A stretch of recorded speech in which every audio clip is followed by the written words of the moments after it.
The Tennessee Wildlife Resources Agency was established in 1949, then known as the Game and Fish Commission. For over 65 years, we've been on mission to preserve, conserve, manage, protect, and enhance the fish and wildlife of Tennessee. With support of hunters and anglers, we've come a long way since 1949, and now your TWRA is working even harder to enhance your outdoor experiences. A great way to keep up with what's going on is to visit our website at tnwildlife.org or follow us on Facebook at Tennessee Wildlife Resources Agency, on Twitter at TN Wildlife, on Instagram at TN Wildlife Resources Agency. An even better way is to stay right here for an episode of Tennessee WildCast. Join Jason and Doug as they discuss everything outdoors, from the Mississippi River to the Great Smoky Mountains.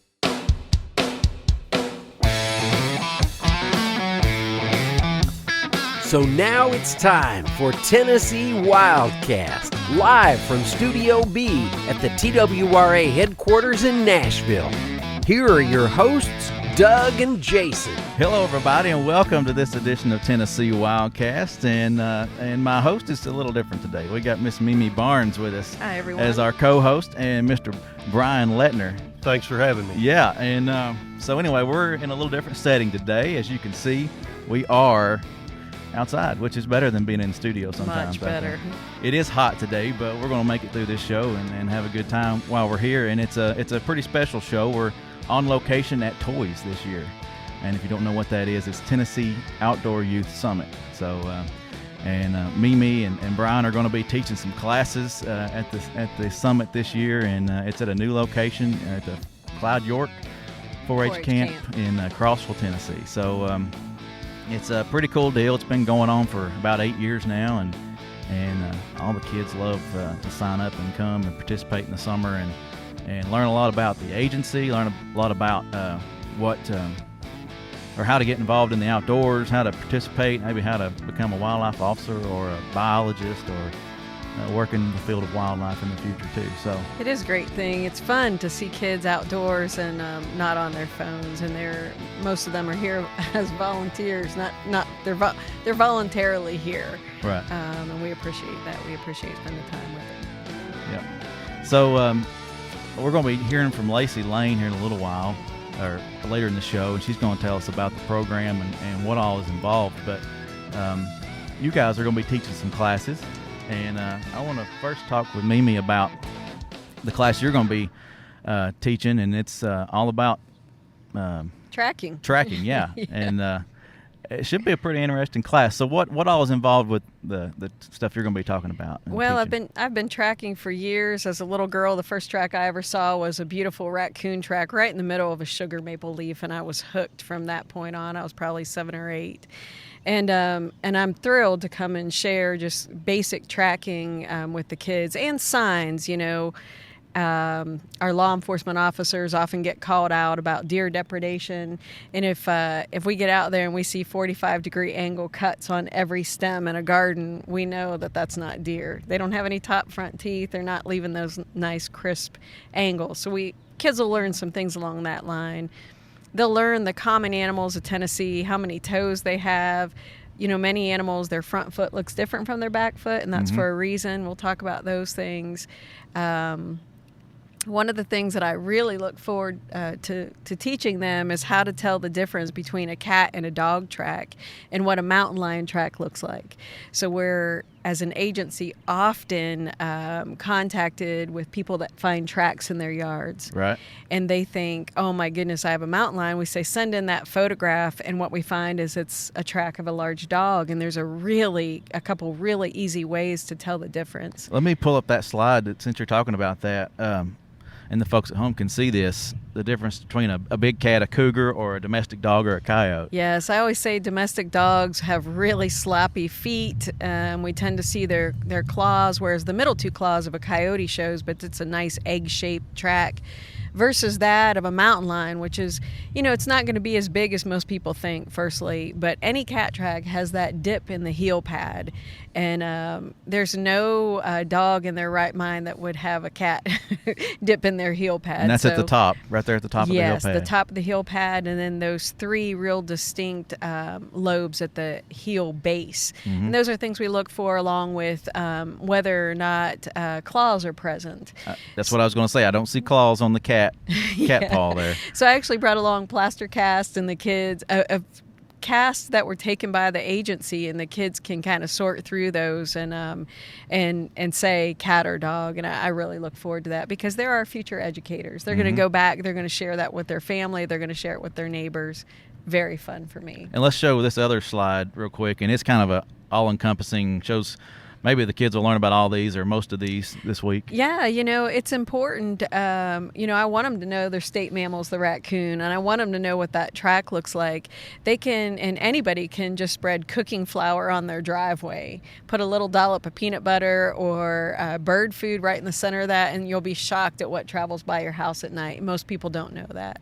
So I want to let them know that animals, all those myths out there about animals not walking where we walk, that they're simply that, myths. That the truth is an animal's going to take the path of least resistance, and they are all around us all the time. Just because we don't see them doesn't mean they're not there. Right. For me, it just opens up this mysterious world of animals and their behavior and their interaction with us that we're very unaware of.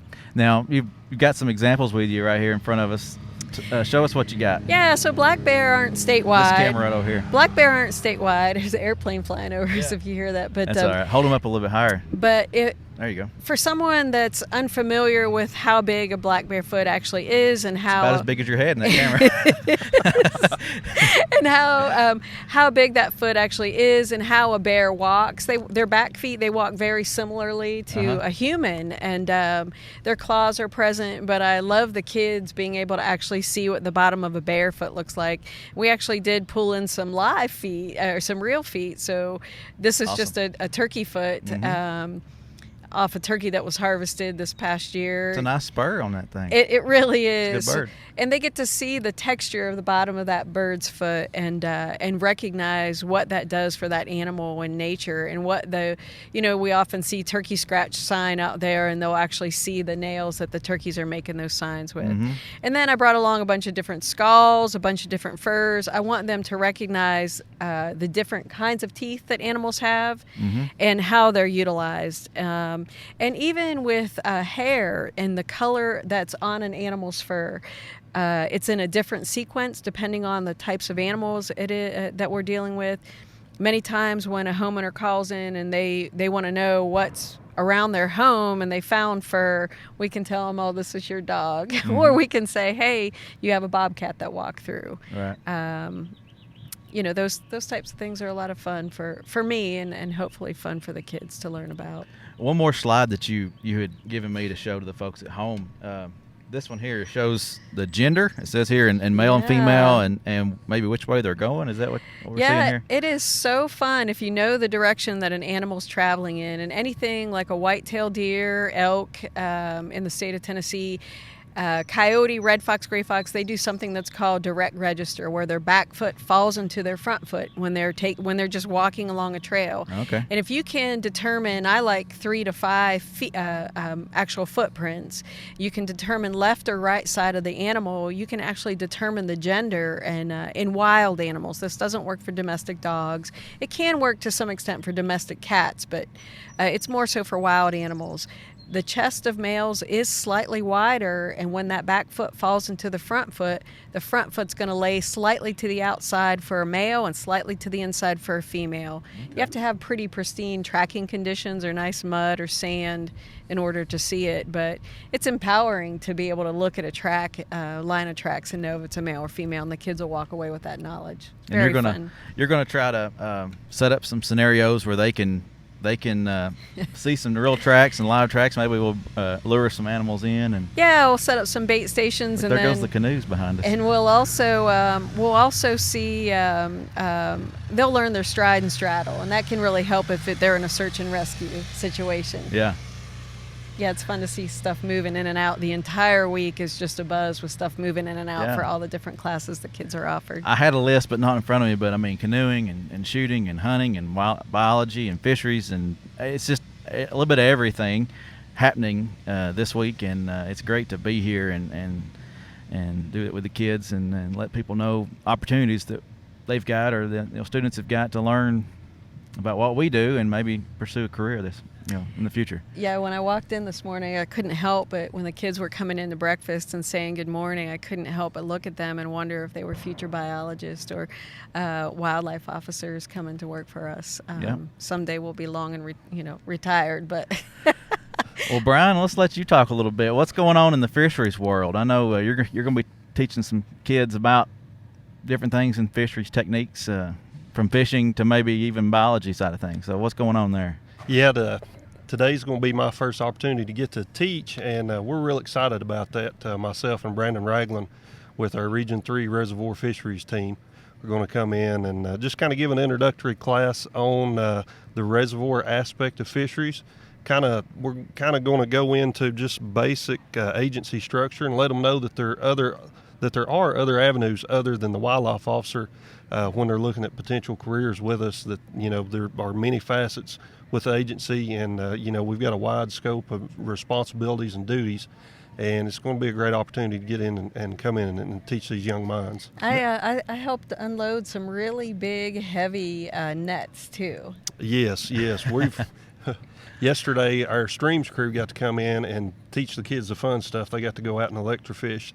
So today, Brandon and I are going to be able to teach them some of the more mundane things, such as setting nets. But we've actually got the nets that we use in our field work, and we're going to give the kids, I guess, an opportunity to actually learn how to set those. And we've got 3 different kinds of nets, and they all 3 serve a different purpose, and they're going to learn those today. What nets we use, what type, environment we use them in, what time of year, things like that.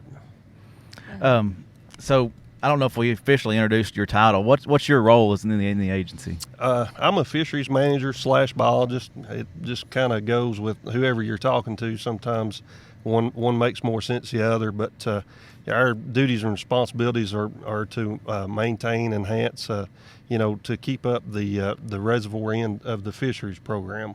And how long you been with the agency? I've been with the agency 15 years. I was an officer for 10 of those years, and moved over and loving life in fisheries. Yeah. See, I mean, there's all kinds of different opportunities. And Mimi came to us from Ohio. She originally worked out there, and now she's our information and education coordinator for Region 3. And, yeah, I love it. And she's got a lot of experience and a lot of excitement for the agency, and I enjoy that. I do. It's so, I look at these kids and I remember myself at that age. I always tell people, my love of wildlife, it's written on my bones, it's deep in me. And I think, gosh, I wish this had been offered when I was a child, how much I would have relished the idea of learning. And, I would have looked at you all like rock stars, and I still do. Hey, you are a rock star. You're on TN WildCast. That's right. But you mentioned there's different avenues, a way to work for the agency, and I had a question on Instagram the other day. I'd love to work for you guys, or I guess it was just a comment, but I was like, well, he said I only have a business degree, and I was like, well, there's other opportunities. Just contact us, looking to see what's open, and you might have an opportunity to find a way in. But there's always other opportunities other than just a biologist or technicians are out there, and so it's a great place to work. Yeah, when the kids come in, I think that's one of the really unique things about it. As a child, growing up I grew up way out in the sticks, and growing up in the country, I didn't know any occupation that dealt with animals other than a veterinarian. And as a child, I just wanted to be a vet. I just wanted to be close to animals, and that was the route. And this, as I grew and turned into a young adult, I realized there were other occupations out there. But this really introduces, nearly 100 youth to the countless ways in which we're involved with wildlife as the agency that I think sometimes the general public isn't aware of. Right. It's fun. I say I've been down in caves with bats. I've been out on the water with krill clerk and biologists. Out in the woods dragging deer in for hunters. looking at age structure in a deer's mouth. I mean, I really feel like I have the best seat in the house. That's Love awesome. It. Yeah. All right. Well, what do you say we cut away and go see some of the action? I know there's a lot of stuff going on out there, and let you folks at home see what's happening at Toys this year. Sounds good. All right. Let's do it. But nice and tight. You're gonna lift up your arms and see that's not gonna go anywhere. That could probably be a little bit tighter, but that's how you want it. Okay, yeah, you're good. And break off into twos like you probably already have. We'll get you out on the canoes and we'll do some drills.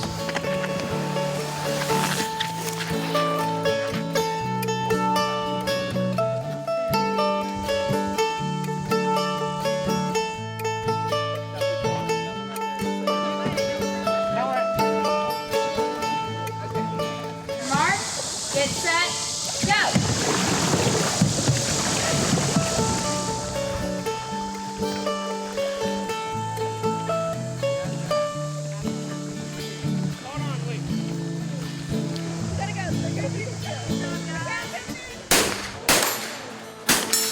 You see how clear my hand is? That's how clear that needs to be. Okay? This needs to be blurry, and your target needs to be blurry. Focus only on that tip of that front side, okay? That's what you need to focus on. I think a shot to the right of it. Take our powder measure, Yeah, I see people doing that set all on the time. 50 grains. People are going to put the patch over the bore, and we're going to center it. And then you take the ball, and you put it in the patch. Here, start down here and just kind of work your way down. There you go. Oh yeah, wasn't bad, was it? Now it makes a lot of noise, a lot of smoke. No way. You knocked the fire out of it. All right, let's go ahead. Yeah, hit. Good.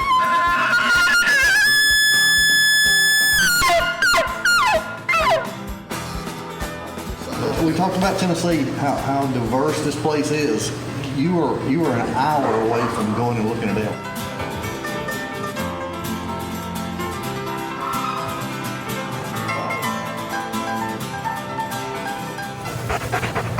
We teach them all to do the same thing. They're going to do a wildlife detection in the field, in the woods, inside of a barn or a building, and vehicle searches.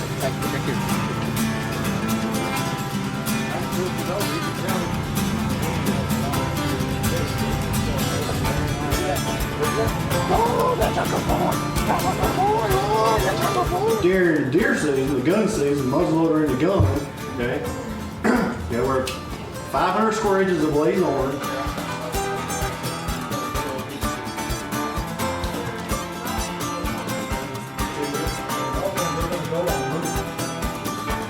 that's what it is underneath it, these, if you want those, you can pick those out. Why are these? These are native. Just have to be patient with them and don't overcall to him. If he's going to come, he's going to keep coming. He's going to keep inching his way in. You might give him a little bit of a call every once in a while.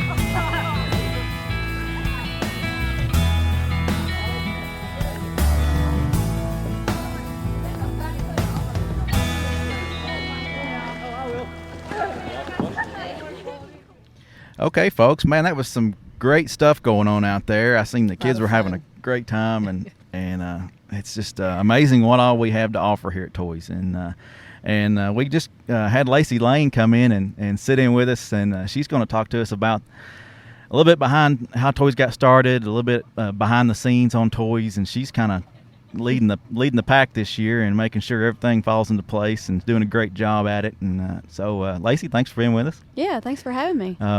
Can you tell us a little bit about Toys? How did it get started? Absolutely.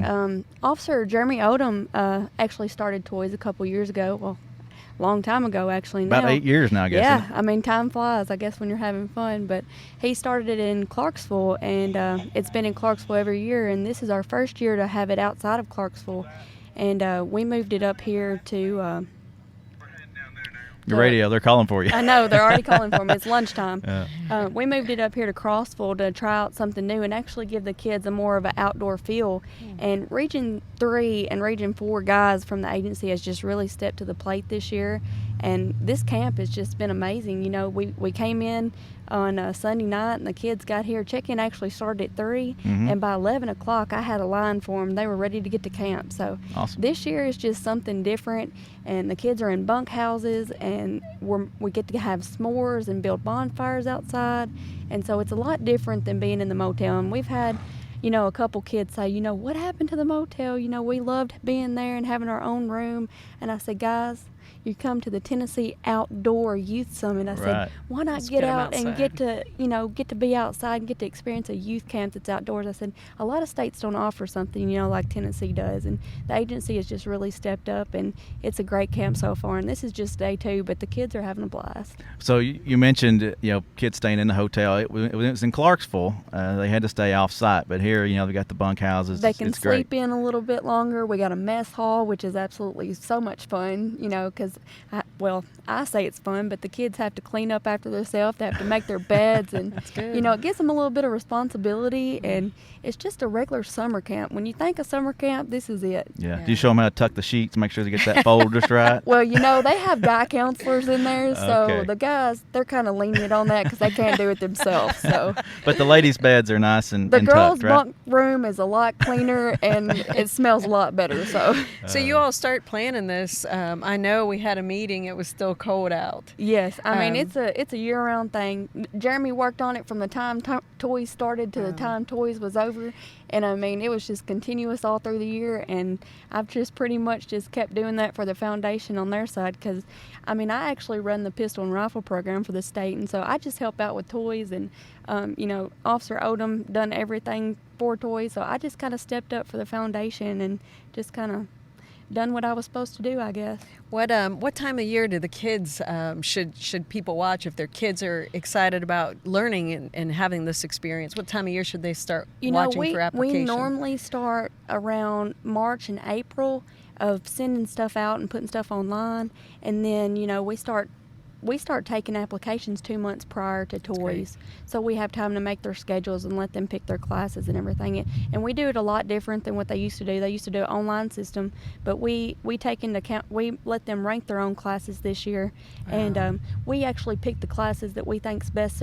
suitable for the kids. So if they hadn't had a certification, we make sure we get them in that certification class first, because that's our top priority. You know, we want them to have their boater safety, we want them to have their hunter safety. That's great. And that's the main focus of our camp, is just to get them, you know, to where they will be able to hunt in the future and be able to boat in the future, regardless of where they're from or their background. So we really want these kids to have opportunity later down the road if they want to drive a boat. Hey, you've got your license, go for it. Yeah, that's awesome. And they actually are going out on boats. I know today they were going out on prescribed burns. They did a control burn today at Bridgestone, amazing. so it was really awesome. Wow. Yeah.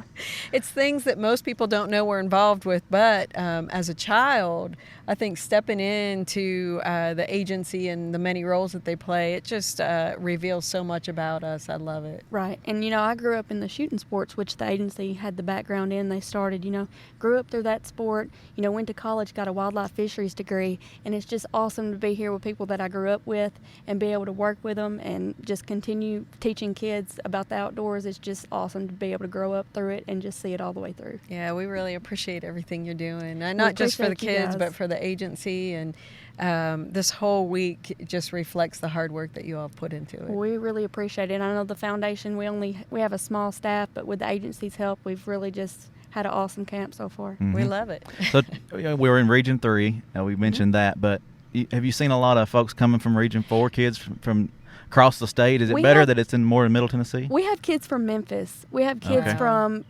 Bristol. We have kids from all over the state. So location's not an issue. Most of the kids, you know, are from Middle Tennessee just because they're familiar with it. Mm-hmm. But I'm going to tell you, we have the best group this year from all over the state, the more diverse group, more, you know, just hands-on, want to do stuff that's never done stuff before. It's it's a big deal. And you may have mentioned this, but what's the age range?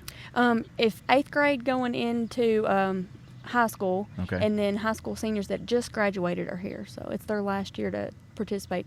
And we have a couple kids that's been here since their 8th grade year that this is their last year to They keep attend coming toys. back.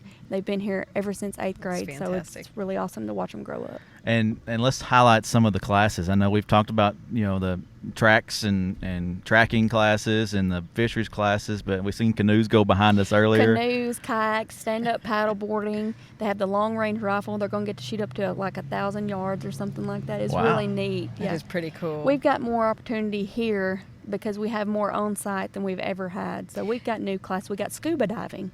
Did I mean, you it's see neat. you see the returning kids get excited about those new classes? Hopefully, And those classes that we added was their idea from last year. So I Oh, take wow, an that's great. evaluation at the end of the year. Hey guys, what classes did you like? What you didn't like? And then classes that you would like to see in the future. And I take that into perspective. And then this year I added what they wanted to do. So Awesome. yeah, very cool. Well, once again, if somebody wants to sign up, say next year, what would they need to do? they can get on the twrf.net website, or they can go to the TWRA website, which is tn.gov/wildlife or TWRA. Yeah, TNWildlife.org is the best way to get to our website. Yes, Yep. and they can go to the toys information, and if they want to call the foundation, my name's Lacey again, and then you can just dial my extension. I'll be glad to talk with you. Perfect. Awesome. Well, I appreciate you being with us, and Absolutely. thanks Thanks for for all the hard coming. work. Yeah. You're We've doing- still got a long way to go this week. You got this. You got it. Hey, there's it's going to be fun. It's going to be fun. As long as the kids behave and everybody stays in good standing, we'll have a good time. all right? That's right. I see you've been laying down the law, haven't you? I have to be stern with them. I might be little, but I can control them. All right. Well, thanks, Lacey, and thanks, Mimi, for being on. Thanks, Brian, for being on our first segment, and it's been great to be out of the studio. We missed Doug today, but Mimi did a great job stepping in and Thanks. helping out. And Always fun to be here. Just keep watching. We're on Instagram. We're on Facebook. We're on Twitter. You can watch the show on YouTube. Come to our website, tnwildlife.org. We're everywhere, and we're out there all the time. So just trying to get the information out and keep the Tennessee outdoor sportsman, wildlife watcher, and all the above informed. So that's what we're trying to do. But keep coming back, and thanks for watching. We'll see you next time. All right. See y'all.